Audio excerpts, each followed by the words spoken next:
Chapter 9 of Dynamic Thought, or The Law of Vibrant Energy, by William Walker Atkinson. Radiant Energy.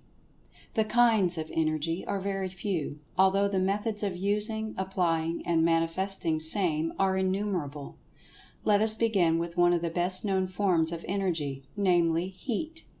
Heat was formerly regarded as a very fine fluid or substance called caloric, which was supposed to enter into substance and then manifest the phenomenon of heat. This idea has long been relegated to the scrap pile of science. The present theory, which is supported by a mass of evidence obtained through investigation and experimentation, is that heat is a form of energy arising from the vibratory motions of the particles of substance, a mode of motion. The degrees of heat are termed temperature.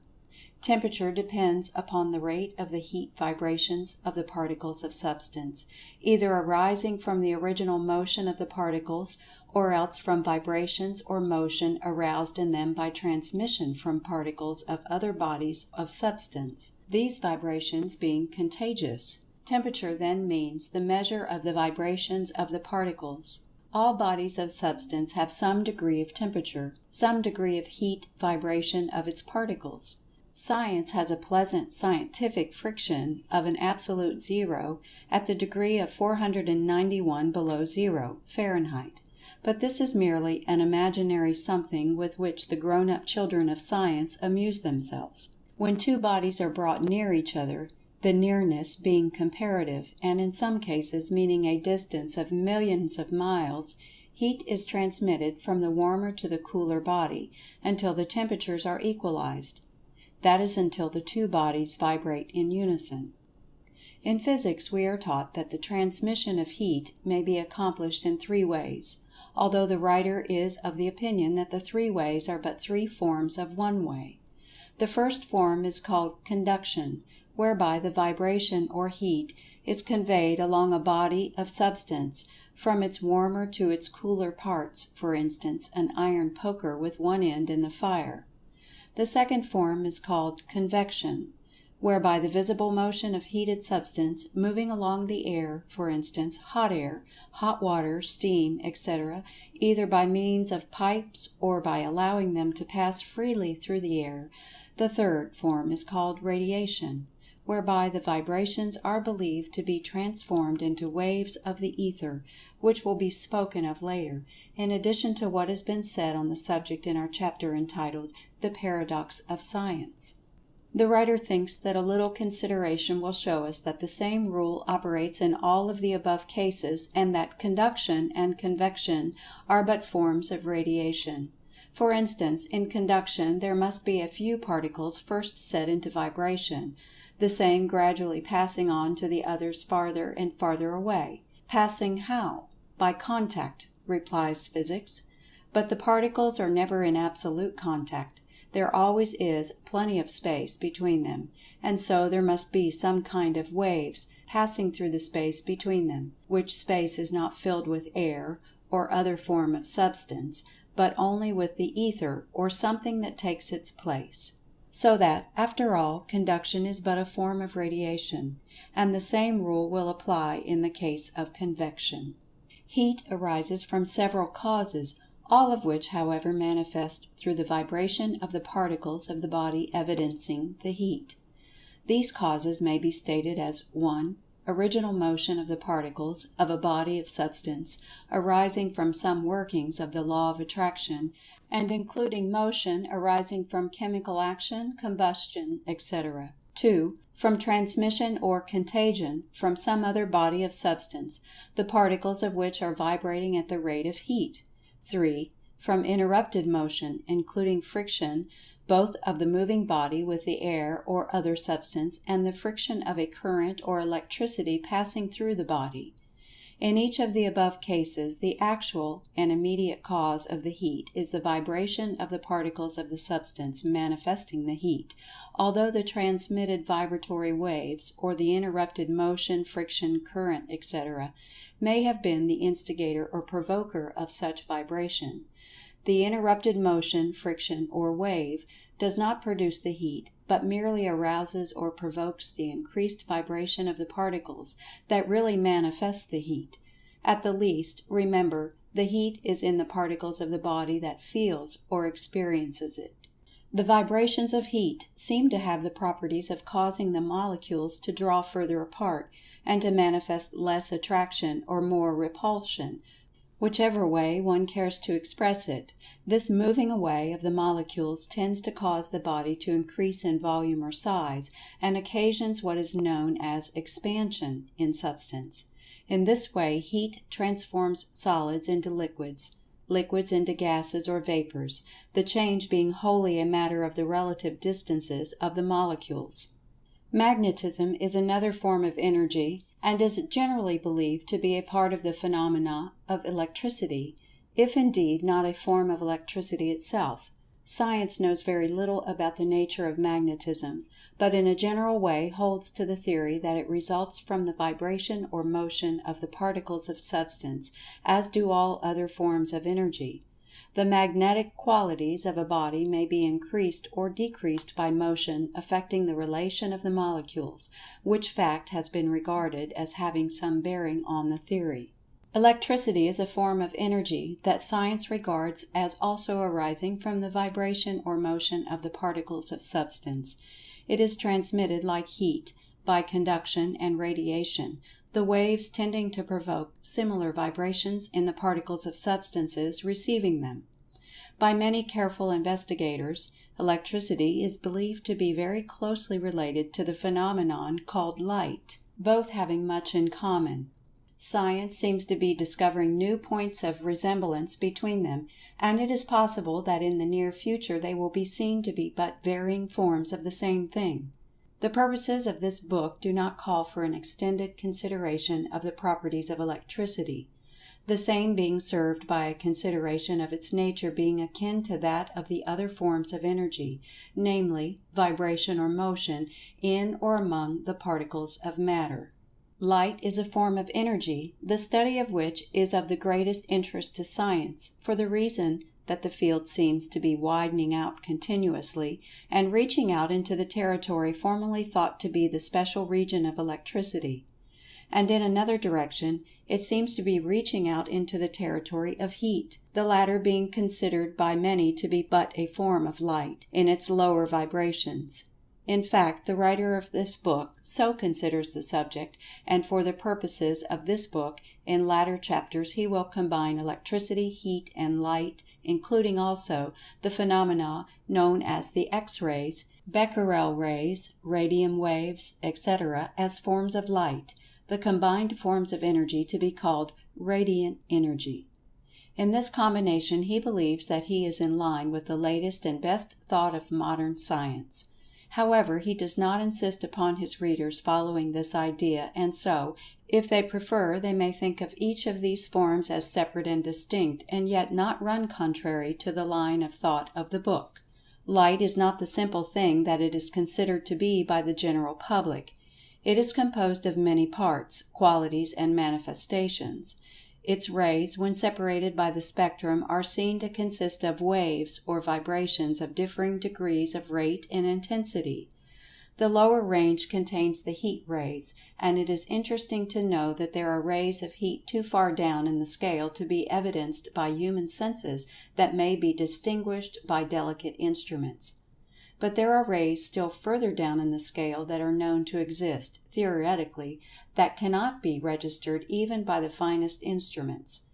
To gain an idea of the delicacy of these instruments, let us remember that Professor Langley has an instrument called the bolometer that is so delicate that it registers a change of temperature of 1/1,000,000th of a degree, and will register the heat of a candle 1½ miles distance from it. Light vibrations arise from combustion, friction, electricity, etc., causing the particles to assume increased motion. Let us consider the report of the spectrum. Beginning with waves or vibrations far below the sensibility of man, the scale shows an advance until the first warm vibration of iron was reached. This first indication of warmth comes when the vibrations reach the rate of 35 trillion per second. Then gradually they increase until a dull red glow is noticed. the lowest visible light ray, when the vibrations are 450 trillion per second. Then come the orange rays, then the golden yellow, then the pure yellow, then the greenish yellow, then the pure green, then the greenish blue, then the ocean blue, then the cyanic blue, then the indigo, then the violet, the latter evidencing when the vibrations reach the rate of 750 trillion per second. Then come the ultraviolet rays, invisible to human sight, but evidenced by chemical media. In this ultraviolet region lies the X-rays, etc., and also the actinic rays that produce photographs, sunburn one's face and blister the nose, that cause violent explosions in chemicals that transform forms of substance that are employed to cure skin diseases, etc. These actinate or chemical rays have an important role to play in plant life, for they act upon the green leaves of the plant, causing a chemical change by which carbonic acid and water are transformed into sugar and starches. Some of the rays of the ultraviolet region of light penetrate substances formerly considered solid and impenetrable, and some of them, emitted from radium, etc., would destroy organic life if applied in sufficient quantities. Some of them are practically waves of electricity, so that light and electricity are seen to be closely related. To give one an idea of the differences produced by different rates of vibration, let us imagine a mass of iron, shaped like a great top, capable of being impelled to spin at a constantly increasing rate of speed by some mighty will. At first it is seen as a slowly spinning top, manifesting nothing but slow motion to our senses. Now imagine our top spinning at a rate doubling each second. The first second the top spins at the rate of 2 revolutions per second. We notice no change except that we can see the movement. The next second the revolutions are doubled to 4 per second. Then, doubling each second, we have, respectively, revolutions of 8 per second, then 16, and then in the 5th second, 32 per second. Then we begin to notice a change. When the revolutions reach 32 per second, the friction of the moving top on the air causes it to give forth a very low, deep bass note of sound. This note is like a low, deep hum, and is the lowest possible of perception by the human hearing, although it is possible that some of the lower forms of life may be conscious of still lower vibrations. The 6th second the revolutions reach 64, and the low note has grown much higher in the scale.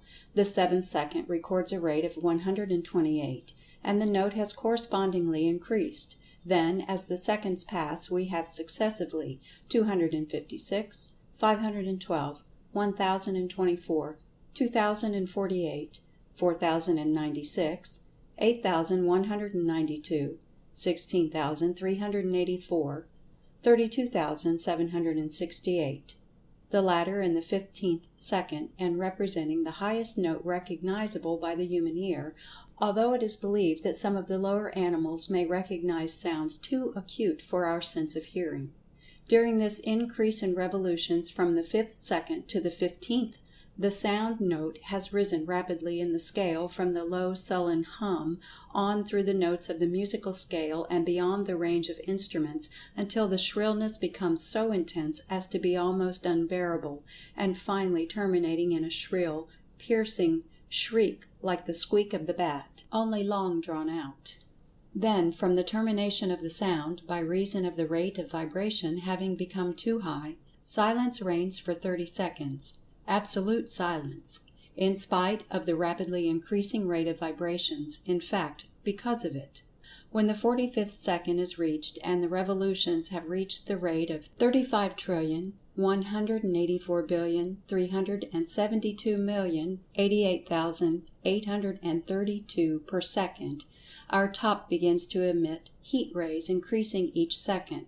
Then a little later a dull, dim glow may be noticed. Then, as the seconds fly, the dull glow manifests a deep dark red color, such as one notices in the iron of the blacksmith's shop soon after it begins to glow. Then, on, as the seconds fly, the deep red grows lighter and brighter, gradually changing into orange, then into yellow, then into green, then into blue, then into indigo, then into violet, and then into the color of white heat. Then this white heat changes into a still more dazzling white, and then a white impossible to describe appears, so bright, clear and brilliant that the eye cannot bear the sight. Then suddenly the intense brightness is succeeded by absolute darkness, and the moving top cannot be seen by the eye, and yet it moves on. The highest recorded chemical rays of light are estimated to equal a rate of vibration of 1,875,000,000,000,000 per second. The vibration of the lowest shade of red light is estimated at 450 trillion, and the highest of violet at 750 trillion per second. So we may imagine what the highest line on the spectrum is like. Still vibrating, our top, which has become now a mass of vaporized iron, rapidly tending toward still more ethereal forms, it has passed out from the region of light waves into another unknown region of vibrations, in which region, however, exist the vibrations known to us as the X-rays, etc. It is throwing off great quantities of electrons. If we were to use a fluorescent screen, we would be able to observe the phenomena of the Röntgen rays and similar manifestations of radiant energy. On and on vibrates the top of what we once called iron, cold iron, warm iron, hot iron, melted iron, gaseous iron, etherealized iron, if you like. What it is like now, the imagination of man cannot conceive. Still the revolutions continue, doubling each second. What is being produced? The imagination cannot conceive of what this state of substance, now being reached, is like. By a scientific form of poetry we might think of it as melting into energy, pure energy, if there were such a thing. Long since it has been resolved into its original particles, its corpuscles, and perhaps into the stuff from which particles are made. But we must let the curtain drop. The wildest fancy cannot follow the dance of substance any further. The theory of the transmission of vibrations of radiant energy by means of waves in the ether, or something that takes the place of the ether, has been mentioned in other parts of the book.